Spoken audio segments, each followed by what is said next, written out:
Un orphelin solitaire se rend sur la tombe de sa mère chaque semaine pendant 12 ans. Puis un jour, il trouve, debout devant la tombe, une femme qui lui ressemblait beaucoup. Les dimanches de Gary Lovin se terminaient toujours par une visite sur la tombe de sa mère. Il pouvait aller déjeuner avec des amis, jouer au golf ou au tennis, mais quoi qu'il en soit, la journée de Gary semblait incomplète s'il ne rendait pas hommage à sa mère. Cela fait 12 ans qu'Esther est décédée, et Gary pensait qu'il ne se remettrait jamais de la douleur de sa perte ou de la solitude d'être un orphelin. Notons que, son père est mort alors qu'il n'avait que 8 ans, et Esther l'a élevé seule.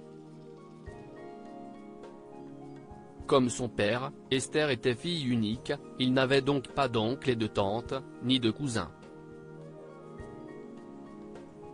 Depuis le décès d'Esther, Gary était seul au monde. Certes, il avait beaucoup d'amis, mais si est sur la tombe de sa mère qu'il apportait ses joies et ses peines. Ce dimanche-là, sur le chemin du cimetière, Gary apporte un bouquet du muguet préféré de sa mère, acheté chez un fleuriste. En s'approchant de la tombe d'Esther, il a ressenti une étrange sensation de déjà-vu. Une femme se tenait devant la tombe de sa mère, et quelque chose dans la position de ses épaules, sa posture et même sa coiffure lui étaient sinistrement familiers. Gary s'est approché, et au son de ses pas, la femme s'est retournée, puis Gary a vu son visage. « Maman » a-t-il crié, avant de perdre conscience.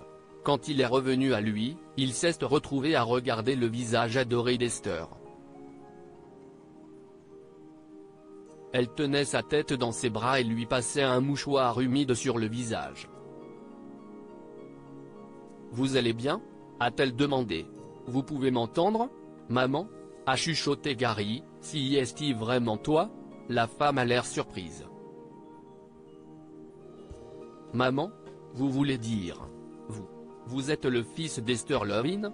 La vision de Gary était plus claire et il pouvait maintenant voir qu'il y avait des différences subtiles entre cette femme et sa mère.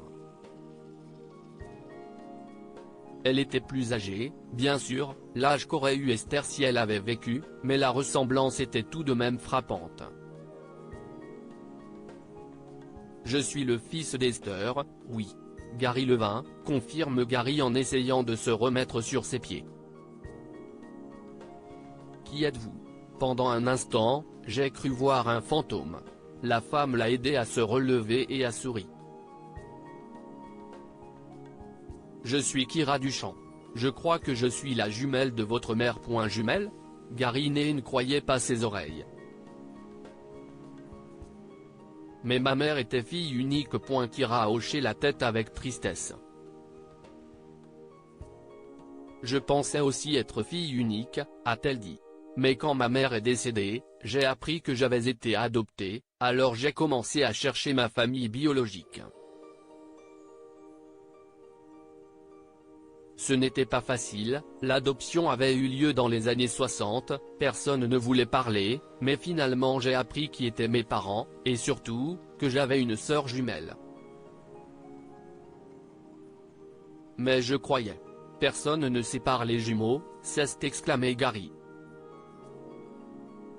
Plus maintenant, mais à l'époque, les choses étaient différentes, a expliqué Kira. Je peux vous dire que j'ai passé toute ma vie à sentir qu'il manquait quelque chose, et c'était le cas. Ça m'a brisé le cœur d'apprendre que j'avais découvert Esther trop tard pour la connaître. Je pense qu'elle avait le même sentiment, a déclaré Gary. Elle était fascinée par tout ce qui avait trait aux jumeaux, et son plus grand regret était de ne pas avoir de frères et sœurs. Mais elle n'a jamais su qu'elle avait été adoptée, sinon elle serait partie à votre recherche aussi. Dis-moi, Gary, comment était-elle ? A demandé Kira avec impatience, Et Gary a donc passé le reste de l'après-midi à parler d'Esther, de son joli rire, de son irrésistible sens de l'humour, de sa gentillesse.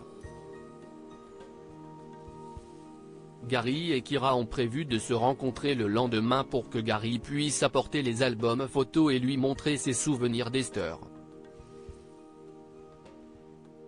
En feuilletant lentement un album photo, Kira soupire. «C'est comme si je me regardais vivre une autre réalité», dit Kira.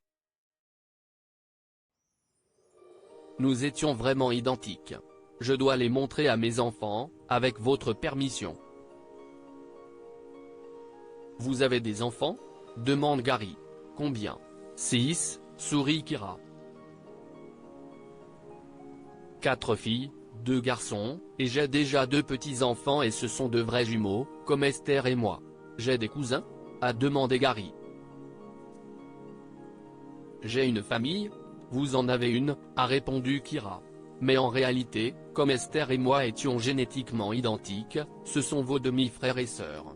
Le week-end suivant, il y avait une foule autour de la tombe d'Esther.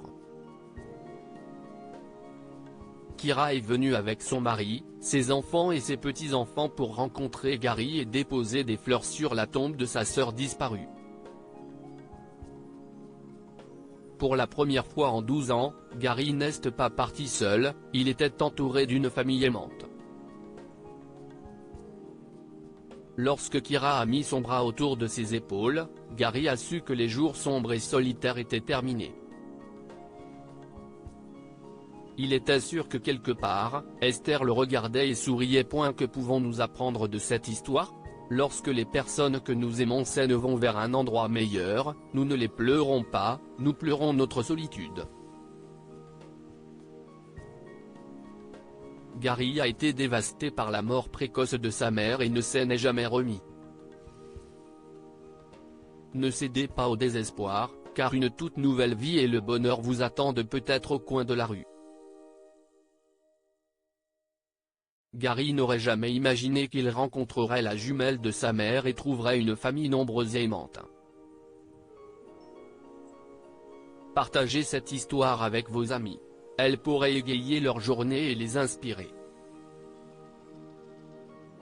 Lire aussi, il se rend sur la tombe de sa mère avec des lys blancs quand un homme s'approche, histoire. Abonnez-vous à Amo Mama sur Google News.